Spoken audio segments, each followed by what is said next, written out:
السلام علیکم دوستریکان گرامی و بچه های مهربان.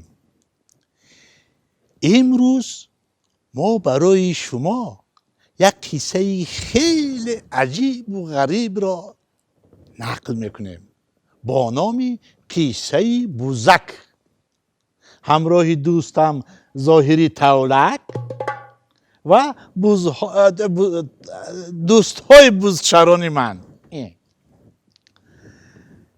بچه های عزیز، این قصه خیلی تاریخ قدیم دارد.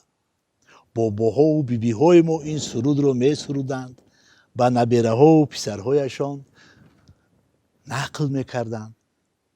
از همین خاطر، از این لحاظ ما تصمیم گرفتیم که برای شما دوستریکان این قصه را سراییم و شما در نوبت خود با دوستان و رفیقان و با آینده ها این قصه را باید که برده رسانید، چون که این دستاورد و عنعنه ملی خلق تاجیک است.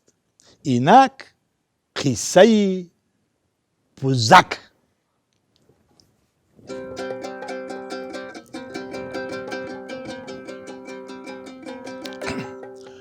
گوش کنید ای دوستان این قصه را، قصه درینه بزغاله رایی. هیگیگی هیگیگی هیگیگی. روزه که بزغاله‌ام ایلاق رفت، رفته رفته چوگانه راغ رفتی. هیگیگی هیگیگی هیگیگی. وای جان شیرینم.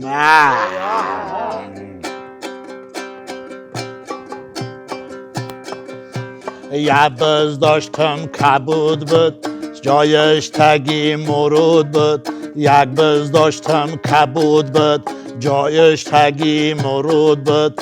خرمه پری قرود بود، بزکم جیگی جیگی. بزکم جیگی جیگی، بزکم جیگی جیگی، بزکم جیگی جیگی. او بز نبود مادگاه بود، در قدی در رخا بود. او بز نبود مادگاه بود، در قدی در رخا بود. گرگا بالاش چارگاه بوده، بزکم جیگی جیگی. بزکم جیگی جیگی، بزکم جیگی جیگی، بزکم جیگی جیگی. حکمتی سرخی مالوان، بزم دادی بگرگان. حکمتی سرخی مالوان، بزم دادی بگرگان. ایت میگیرم تاوانه، بزکم جیگی جیگی. بزکم جیگی جیگی، بزکم جیگی جیگی، بزکم جیگی جیگی. وای شاخکای بزغالم، کارچهی دستی خالم. وای شاخکای بزغالم، کارچهی دستی خالم. من به خالم چی گویمی؟ بزکم جیگی جیگی، بزکم جیگی جیگی. بزکم جیگی جیگی. وای پاچه کای بزغالم، جاربی دستی خالم. وای پاچه کای بزغالم، پیاز که تکی خالم. من به خالم چی گویمی؟ بزکم جیگی جیگی، بزکم جیگی جیگی، بزکم جیگی جیگی.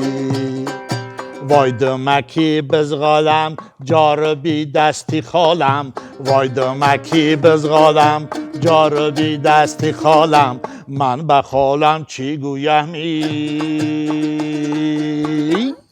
بزکم جیگی جیگی، بزکم جیگی جیگی، بزکم جیگی جیگی، بزکم جیگی جیگی، بزکم جیگی جیگی، بزکم جیگی جیگی، بزکم جیگی جیگی.